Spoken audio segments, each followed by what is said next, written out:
लेकिन जब कोई सिविक वॉलंटियर रास्ते पे मर जाता है ना नौकरी करते करते, उसका परिवार को क्या मिलता है? ठेंगा, कुछ नहीं मिलता है। सहानुभूति के नाम पे कुछ पैसे सरकार दे देती है और केस को क्लोज कर देती है।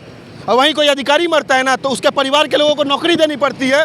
कहीं ना कहीं ये कारण तो नहीं है कि राज्य में नियुक्ति नहीं हो रही है।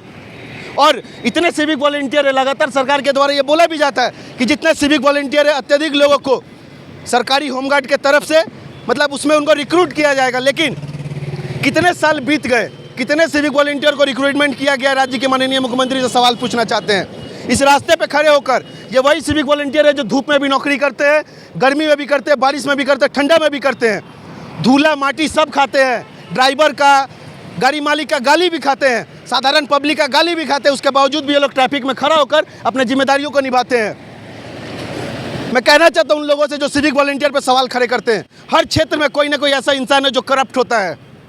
इतने नेता मंत्री करोड़ों करोड़ रुपया ढकोल के बैठे रहते हैं, उस पर कोई सवाल का ही नहीं खड़ा करता है। एक सिविक वॉलंटियर 10 रुपया 20 रुपया अगर लेता है तो गलत करता है, वो मानते हैं कि वो गलत करता है, लेकिन उस पर सवाल खड़े करते हैं। नेता लोग करोड़ों करोड़ रुपया हजम कर जाते हैं, उस पर सवाल क्यों नहीं किया जाता है? उस पर सवाल क्यों नहीं किया जाता है? 10,000 12,000 में परिवार चलाना मुश्किल हो जाता है लोगों का। जो करोड़ों करोड़ का घपला करता है ना, उसको सुरक्षा दिया जाता है, उसको प्रोटेक्शन दिया जाता है, पुलिस उसके निगरानी में रहती है, उसको सुरक्षा में रहती है, उसको वीआईपी सुविधा दिया जाता है, स्कॉट गाड़ी दिया जाता है। और सिविक वॉलंटियर जो दिन प्रतिदिन रास्ते पे ड्यूटी करते रहते हैं, रास्ते पे ही उनका आधा ज़िंदगी कट जाता है। परिवार के साथ शांति से बैठ के खाना भी नसीब नहीं होता है सिविक वॉलंटियर के लड़कों को। ऐसे धूला माटी खा के तो उनका ज़िंदगी बीतता है और ऐसे लोगों पे आरोप लगाया जाता है। चलिए, हर क्षेत्र में, चाहे वो पुलिस हो, सिविक हो, हर क्षेत्र में कोई ऐसा व्यक्ति होता है जो करप्ट होता है, जिसके कारण पूरे कौम को बदनाम करना ये सही नहीं है। और आज हम लोग यहाँ पे उपस्थित हुए इसी चीज़ को दिखाने के लिए कि एक सिविक वॉलंटियर सुबह से लेकर रात तक किस प्रकार से मेहनत करता, आप देख सकते हैं। बड़े बड़े अधिकारियों का क्या, वो इसी कमरे में बैठे रहते हैं, वहाँ से सीधा वायरलेस के माध्यम से बोल देंगे या फ़ोन करके बोल देंगे यहाँ नहीं वहाँ जाइए, वहाँ नहीं वहाँ जाइए। राज्य के बड़े बड़े नेता जब इस रास्ते से आते हैं उनको ट्रैफिक क्लियर चाहिए, लेकिन वो ट्रैफिक क्लियर कराता कौन है? ये सिविक के लड़के वो ट्रैफिक क्लियर करवाते हैं।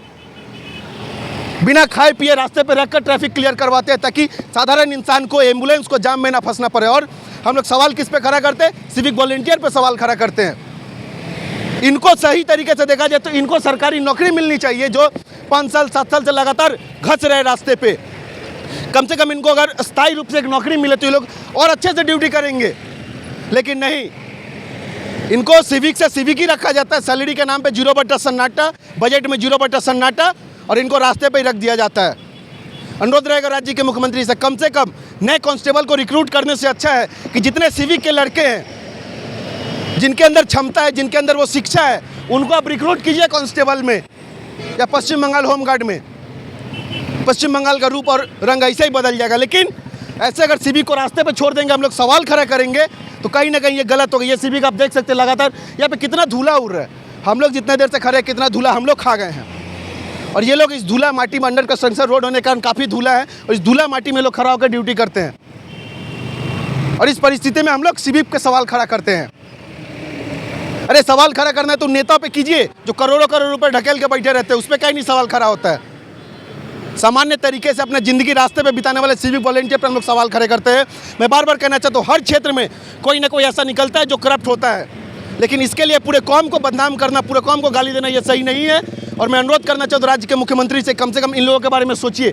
ये लोग अपना घर परिवार छोड़कर रास्ते पर रहते हैं, दिन नहीं रात नहीं ड्यूटी करते हैं, और इनकी स्थिति ऐसी रहती है कि लगभग देखा जा सके तो जो सैलरी इनको मिलता है, परिवार चलाना भी मुश्किल हो जाता है। और हम लोगों को एक छोटा सा वीडियो क्लिप मिल जाता है ना, तो हम लोग तुरंत मतलब सवाल खड़ा करने में एक समय भी संकोच नहीं करते हैं कि सवाल खड़ा कर दे सिविक पे कि वो लोग किस प्रकार से ड्यूटी कर रहा है, पैसा ले रहा है लॉरी वाला से, ट्रक वाला से, गाड़ी वाला से। सवाल खड़ा करने में समय नहीं लगता, लेकिन एक दिन आके समय बिताइए इन लोग के साथ, देखिए कि ये लोग दोपहर का खाना कितना बजे खाता है, रात का खाना कितना बजे खाता है, सुबह का नाश्ता कितना बजे करता है और क्या खाता है।